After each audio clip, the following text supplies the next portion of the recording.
Hello everyone, আগের একটা ভিডিওতে আমি শেয়ার করেছিলাম মশালা পমফ্রেট ফ্রাই, আর আজকে নিয়ে এলাম একদম নতুন ধরনের সিম্পল আর ইজি রেসিপি যা পমফ্রেট ফ্রাইয়ের সাথে কম্বো হিসাবে একদম দারুণ। প্রথমে চিকেন ম্যারিনেট করব একটু সল্ট, ভিনেগার, একটা whole egg, dark soy sauce, ketchup আর এমএসজি আর একটা চিলি গার্লিক পেস্ট দিয়ে। এটা আমি পমফ্রেট ফ্রাইতেও দিয়েছিলাম, তো রিলেটেড ভিডিওসে ক্লিক করে দেখে নিও। এরপর চিকেনে অল্প কর্নফ্লাওয়ার দিয়ে 30 মিনিট থেকে 1 ঘন্টা ম্যারিনেট করে রেখে দেব। তারপরে একটা কড়াইতে তেল গরম করে মিডিয়াম টু হট অয়েলে গোল্ডেন ক্রিস্পি হওয়া পর্যন্ত ফ্রাই করে নেব।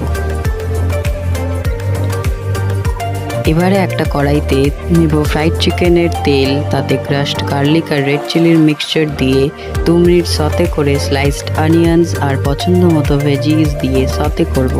আমি দিচ্ছি বিনস, গাজর আর ক্যাপসিকাম। এবারে একে একে cooked rice, fried chicken, salt, black pepper, soya sauce, vinegar দিয়ে মিশিয়ে নিলেই রেডি একদম ফিউশন কম্বোর আরেকটা recipe, chilli garlic chicken rice. তোমরা এই কম্বো ট্রাই করো আর আমায় জানিও কেমন হয়েছে।